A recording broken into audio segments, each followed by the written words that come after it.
It's done. The window closed, and it closed quietly. No headline, no announcement, just numbers on trade-in sheets that don't say what anybody expected them to say. Here's the claim, plain as I can make it. The truck in the driveway lost the race against the loan that bought it, and for millions of owners, that race is already over. Truck values have crashed from their pandemic peaks. The loans written on those trucks did not move an inch. That gap has a name, negative equity. And right now, nearly 1 in 3 people walking into a dealership with a trade-in is standing in it. I spend my days in a service lane, not a showroom, and the service lane is where this shows up first. Customers waving off an $800 repair on a 3-year-old truck, not because the truck isn't worth fixing, because they already owe more on it than the whole truck is worth, and every extra dollar feels like it's going down with the ship. Stay with me, because 3 groups of owners are getting hit first, and I'm going to name all 3. If your truck is paid off, you're about to find out you won. If it isn't, there's an exit, and I'll walk you to it before we're done. Let's lay the problem out honestly, because the word crash gets thrown around loose, and I want to be exact about what actually crashed. Sticker prices didn't crash. Walk a new truck lot this weekend, and the half-tons are as proud as ever. An ordinary option sheet can stroll past $80,000 without breathing hard. What crashed is what the truck in your driveway is worth. During the shortage years, trucks sold over sticker. Dealers put market adjustment stickers next to the price and kept a straight face, and folks paid it because the monthly payment made it feel possible.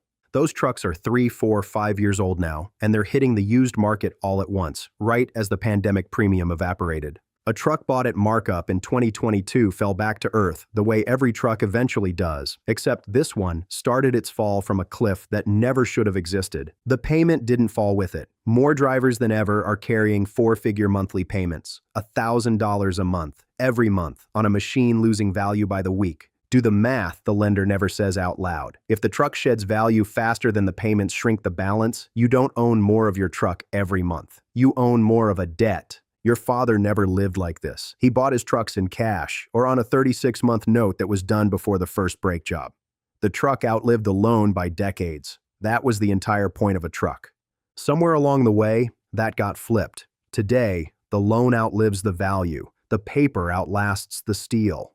Here's the hidden truth, and it's the part that should make you angry at the right people. None of this happened by accident, and none of it is the borrower's fault for doing exactly what every ad, every salesman, and every finance office said was normal.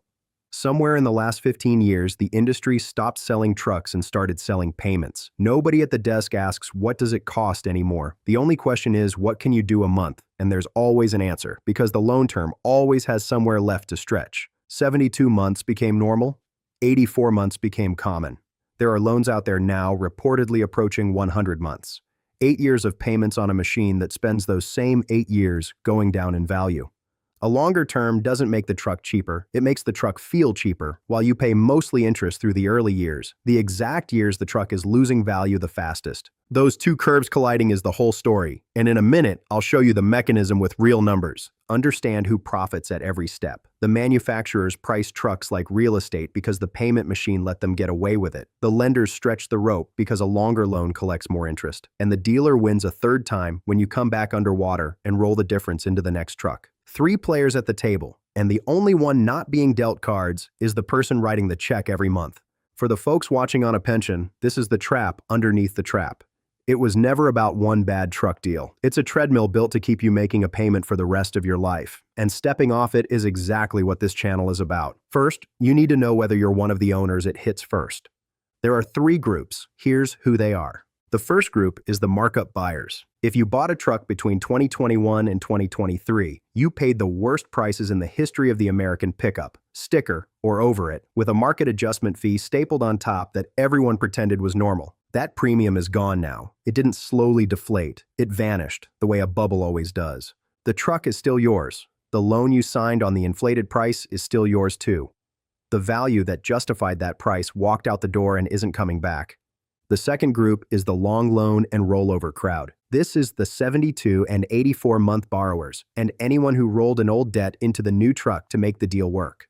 When you stretch the term, the early payments are almost all interest. You can make that payment faithfully for 2 years and barely dent what you owe, while the truck depreciates on its own schedule, indifferent to how on time you are. Roll in the leftover from your last vehicle, and you started the race already behind, running downhill toward a finish line that keeps moving away from you. The third group is the early traders. These are the folks who trade every 3 or 4 years out of habit, the way they always have. That habit used to be harmless. Today it's a trap because you're now selling in the exact window where the value has fallen, but the loan hasn't caught up. Here's the proof that this is real and not me talking, and this is the number to write down.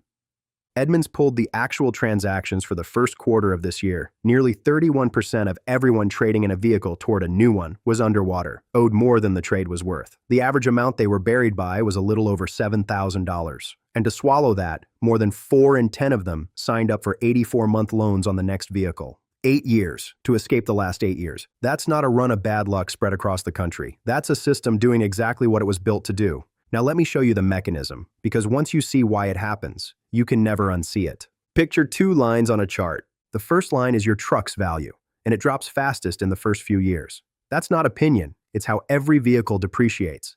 Steepest at the start, then flattening out later. The second line is your loan balance, and on a long term it comes down slowly at the start, because those early payments are mostly interest. It barely moves in the years you most need it to. For the loan to ever get below the truck's value, for you to actually own something, those 2 lines have to cross. On a 36-month loan like your dad had, they crossed early, and you spent most of the loan with real equity. On an 84-month loan, the crossover keeps getting pushed further out. Trade before the lines cross, and you hand the dealer a check just to walk away from your own truck. The long loan didn't make the truck affordable. It moved the finish line past the horizon and bet you'd trade before you ever reached it. Let me make it 2 real trucks because I watched a version of this play out. 2 neighbors in Amarillo, both driving a Ram 1500. From the street, the same truck. The first bought as new in 2022, at the peak, with a market adjustment on the window and a long note to make it fit the budget. He did everything the finance office told him. He's 4 years in, still making a payment north of $900, and if he tried to sell today, he'd owe thousands more than anyone will give him. The second is still driving his paid-off 2013. Same truck line, older, higher miles, and it owes him nothing. Every mile he drives now is free.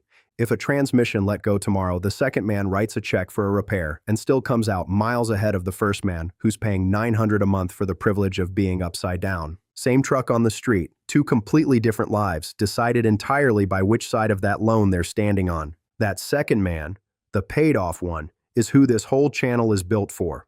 Everything I do here is about getting you into his seat and keeping you there. If that's the kind of straight talk you want more of, take 1 second and subscribe because the industry has a very good reason for hoping you never hear it. So if you're one of the 3 groups standing on the wrong side of those lines, the question is what you actually do about it, because there is a way out and it's simpler than they want you to think. The first move costs you nothing, and it's the one nobody at a dealership will ever suggest. Keep the truck. If you're underwater, the worst thing you can do is trade. That's the exact moment the loss becomes real and permanent. The dealer turns a paper problem into a check you write. Stay put, and time quietly works for you instead of against you. Depreciation is steepest early and flattens later. Keep the truck past that steep stretch and your balance finally starts gaining on the value. Those 2 lines still want to cross. Stop trading, and you give them the room to. The second move is to attack the principal, and you have to do it on purpose. Call your lender and ask how to make a payment that goes straight to principal, not next month's interest. Even $50 to $100 a month aimed at the balance pulls that crossover point closer and can save you real money over a long note. Every extra dollar on principal is a dollar the loan can't charge you interest on again. It's the one move in this whole game where the math finally works for you instead of the bank. Third, if you're not underwater but you're close and life is forcing a sale, sell it yourself. A dealer trade-in is the fastest way to get the least for your truck. A private sale usually puts more in your pocket, and that difference can be the exact margin between walking away clean and rolling debt into your next vehicle. It's a weekend of phone calls and tire kickers. That weekend can be worth a couple $1,000s, and nobody hands you that money for free. One warning, because the finance office has a trap waiting even for people trying to do the right thing. If you're buying and you'll have a gap between what you owe and what the truck's worth, they'll offer you gap coverage, insurance that covers the difference if the truck's totaled while you're underwater. It's not a scam, it's genuinely useful when you're upside down. But bought at the dealer desk, it can run you several $100s, often 4 to 7, rolled into the loan so you pay interest on it too. The same coverage through your own insurance company is usually a fraction of that. If you need it, get it. Just never buy it from the person who put you underwater in the first place.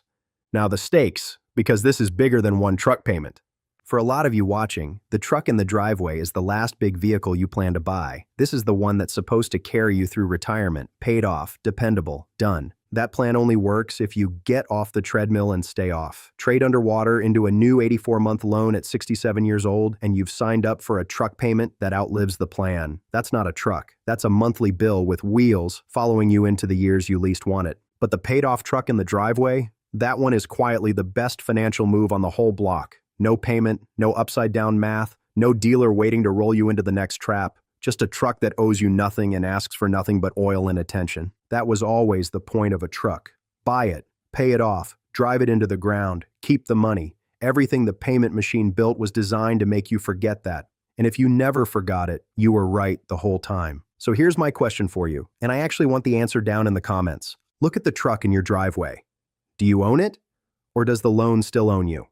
And if you got off that treadmill years ago, tell the folks who are still on it how much lighter life is on the other side. If this opened your eyes, watch the one I made on the 15 brand new trucks and cars rotting on dealer lots right now. The other half of this exact story playing out on the new side of the lot. It's on your screen. Drive the one that's paid for. I'll see you in the next one.